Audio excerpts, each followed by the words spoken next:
2024 एक ऐसा साल जिसने नीट एस्पिरेंट्स की लाइफ में बहुत ही मेजर रोल प्ले किया है, चाहे वो नेगेटिव ही क्यों ना था, but supreme court has always played a big role.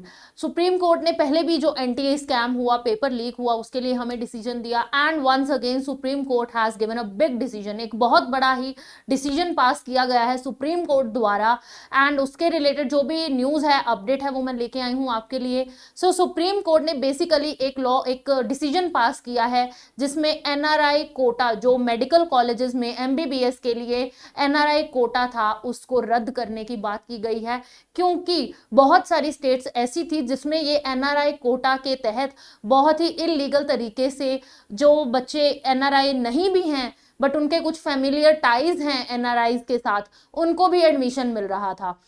दरअसल स्टोरी क्या है इसमें कि एनआरआई का मतलब वो होता है कि इंडिया का पर्सन कुछ साल पहले कहीं फॉरेन गया, उसको वहां की सिटीजनशिप रेजिडेंस स्टेटस मिला, अब he is non resident of India, but उनके लिए कुछ स्पेशल कोटास होते हैं, हर कॉलेज में कुछ ना कुछ परसेंट कोटा उनके लिए रखा जाता है। अब एमबीबीएस कॉलेजेस में भी उनके लिए कोटा होता है, बट जो स्टेट गवर्नमेंट्स थी उन्होंने क्या किया, इस एनआरआई कोटा की एक डेफिनेशन थी उसको ब्रॉड कर दिया, और डेफिनेशन को ब्रॉड करके क्या कहा कि जिनके कुछ रिलेशनशिप टाइज हैं, अब किसी के अंकल फॉरेन में रह रहे हैं, वो एनआरआई हैं, लेकिन वो बच्चा इधर रह रहा है, उसको भी एनआरआई कोटा के तहत सीट मिलेगी, विच वॉज एब्सोल्युटली रॉन्ग। क्योंकि वो बच्चे के अगर 720 में से 200-300 नंबर भी हैं तो भी उसको प्रायोरिटी मिल रही थी 600 नंबर वाले बच्चे से ऊपर।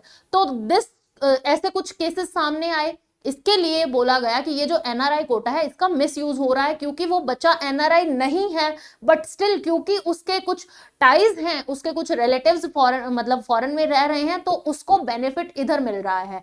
इन एक्चुअल अगर कोई पर्सन एनआरआई है तो उसके बच्चे को मिलना चाहिए वो quota, but what was happening is कि उसका कोई और रिलेटिव है जो इंडिया में ही रह रहा है, उनको भी उस कोटा का बेनिफिट मिल रहा था। ऐसे कुछ केसेस सामने आए, then supreme court decided that this should be banned, इसको डिसमिस करना चाहिए। अब कंप्लीट न्यूज क्या है वो हम आपके लिए लेके आए हैं। Supreme court dismisses NRI quota in college admission as fraudulent. Supreme court ने एनआरआई कोटा को डिसमिस करने की बात की है कि कॉलेज एडमिशन में ये एक फ्रॉड चल रहा है, फ्रॉडुलेंट है, इसको बंद करना चाहिए। The bench backed High Court's decision to abolish the NRI quota system.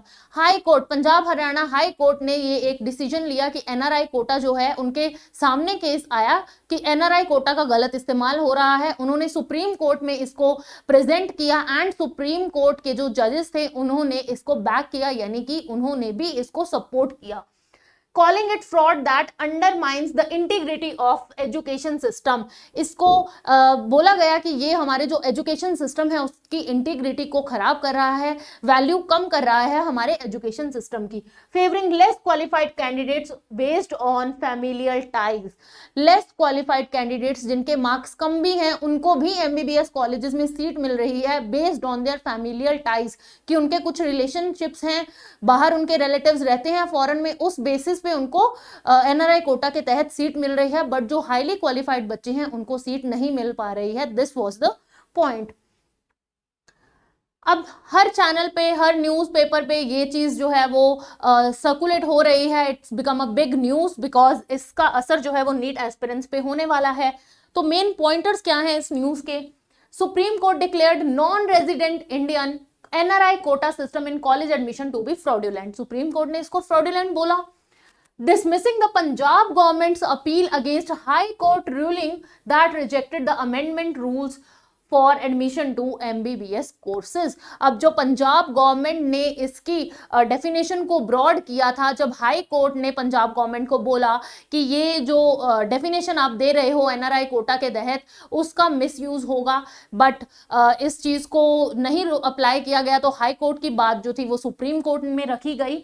Punjab court government had in a notification dated 20 August expanded the definition of NRI candidate. 20th of August को Punjab government ने एक definition release की, एक notification release की, जिसमें NRI जो word था उसकी डेफिनेशन को ब्रॉडन कर दिया गया to include relatives of non resident India की इस जो कोटा है एनआरआई कोटा, इसमें नॉन रेजिडेंट्स इंडियन के रिलेटिव्स को भी इंक्लूड कर दिया जाए, allowing them to apply for MBBS admissions, कि जो रिलेटिव्स यहां रह रहे हैं एनआरआई नहीं भी हैं उनको भी एमबीबीएस एडमिशन के लिए वो अप्लाई कर सकते हैं. However, the Punjab and Haryana court overturned this notification, citing concern to potential misuse. But Punjab and Haryana High Court ने इस notification को overturn किया. उन्होंने बोला कि इसका misuse हो सकता है.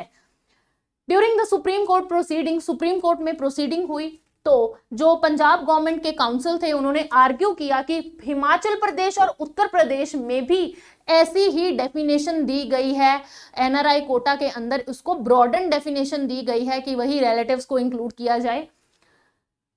Chief justice of India DY. Chandrachud responded critically, तो इस पे उन्होंने बहुत ही क्रिटिकली रिस्पॉन्स किया. Question the rationale behind considering the, कि क्या इसका पॉइंट क्या है कि इसको रिलेटिव्स को भी कंसीडर किया जाए. कोई पॉइंट नहीं बनता है कि जब आप एनआरआई हो ही नहीं तो आपको सिर्फ रिलेशनल टाइज के बेसिस पे क्या पॉइंट बनता है कि आपको सीट दी जाए. तो इसको सिर्फ एक मनी मेकिंग स्कीम बता दिया गया कि स्टेट गवर्नमेंट की मनी मेकिंग स्कीम है कि वो ज्यादा पैसे लेके बच्चों को एनआरआई कोटा के तहत एडमिशंस दे रहे हैं. It is just a money making scheme, इसको बंद करना चाहिए. तो हाई कोर्ट का डिसीजन आया कि अबॉलिश किया जाए इस एनआरआई कोटा सिस्टम को. We must put an end to this NRI quota system. ये है क्या, एक बिजनेस बन चुका है, कंप्लीट फ्रॉड है, ये एजुकेशन सिस्टम को डैमेज कर रहा है. एंड जो एप्लीकेंट्स के हायर मार्क्स हैं उनको एडमिशन नहीं मिल रही है, जबकि जो लोअर मार्क्स जिनके मार्क्स कम है, रैंक पीछे है, फिर भी उनको एनआरआई कोटा की वजह से एडमिशन मिल रही है. तो जो वर्ड वॉर्ड है, वॉर्ड का मतलब होता है बच्चा, अब इसको ब्रॉड करके डिफाइन कर दिया कि चाचे का बेटा, ताए का बेटा, सब वो रिलेशनल बेसिस पे इसकी डेफिनेशन बढ़ा चढ़ा के दूसरे जो एनआरआई नहीं भी हैं उनको भी इस कोटा के अंदर एलिजिबल कर दिया गया. तो इसकी जो ब्रॉडन डेफिनेशन है, couldn't endorse something that is evidently illegal, इसकी जो डेफिनेशन बना दी गई है वो कुछ इलीगल प्रैक्टिसेस के लिए है जो कि सुप्रीम कोर्ट सपोर्ट नहीं होने देगा, इसको बिल्कुल बैन कर दिया जाएगा. तो पंजाब के मेडिकल और डेंटल कॉलेजेस जो हैं उसमें ऑलमोस्ट 185 सीट्स थी एनआरआई कोटा में. अब एनआरआई कोटा के तहत 185 seats, it is a big number. It means आपको जो एनआरआई कोटा में नहीं आते हैं उनको बेसिकली बेनिफिट हो रहा है इस चीज से कि उनके लिए कुछ और सीट्स जो हैं वो अवेलेबल हो जाएंगी मेडिकल कॉलेजेस में, डेंटल कॉलेजेस में. सो this was the update, this was the decision made by supreme court. एक बहुत ही अच्छा डिसीजन दिया है, well done I would say. इसकी ऐसे फ्रॉड्स को आइडेंटिफाई करना बहुत जरूरी है और उनके लिए डिसीजन लेना तो और भी बहुत बड़ी बात है. So this was the news by supreme court. जो भी डिसीजन लिया, I have shared all that with you guys. So stay tuned for more updates and follow Need Nova for more such informational content.